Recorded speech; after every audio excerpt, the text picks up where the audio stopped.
Comment un pilote expérimenté risque de commettre une intrusion dans un des espaces aériens contrôlés les plus denses d'Europe? Il n'y a pas qu'une réponse possible. Chacun de nous est unique. Chaque pilote est unique. En réponse à cette question, il n'y a que des hypothèses. S'agissant d'erreurs, nous sommes tous logés à la même enseigne. Pilotes, mécaniciens, médecins, cuisiniers, parents.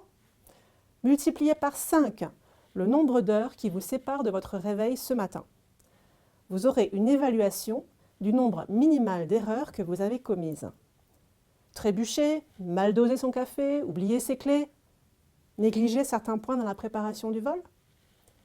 Je vous propose de développer sur le biais d'habitude, biais souvent accompagné de surconfiance. À la base, un biais cognitif nous permet de développer des stratégies pour traiter l'information de manière efficace, pour gagner du temps en y trouvant du sens, une logique. Nous mettons en œuvre des stratégies imparfaites qui nous poussent à associer, anticiper, supposer. Un biais cognitif est un raccourci utilisé par le cerveau pour traiter une information et prendre une décision rapide et a priori satisfaisante. Ce mécanisme cognitif peut être efficace ou défaillant, car il est sujet à l'erreur. Revenons à notre question initiale. Comment un pilote expérimenté risque de commettre une intrusion dans un des espaces aériens contrôlés les plus denses d'Europe? L'hypothèse retenue est que le pilote a été sujet à un biais d'habitude. Il est expérimenté, le vol était routinier. Cela a endormi sa vigilance. Il a perdu la conscience de ses priorités et des risques liés à la grande proximité d'un terrain international. Je connais ce vol, je connais cet avion, je connais l'environnement. Je les ai pratiqués des dizaines de fois, pas de problème. Le pilote a négligé la préparation du vol. Il n'a pas eu d'analyse critique des paramètres météorologiques. Il a vraisemblablement été surpris par les nuages bas, ce qui l'a désorienté.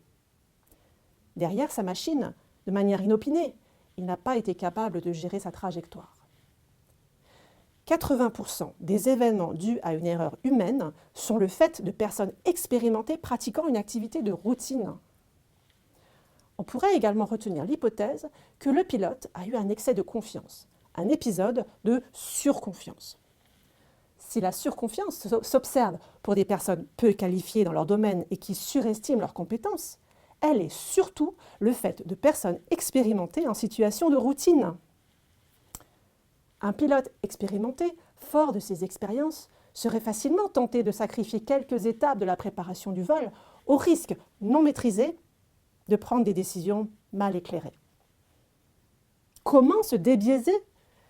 Comment atténuer les biais auxquels nous sommes sujets?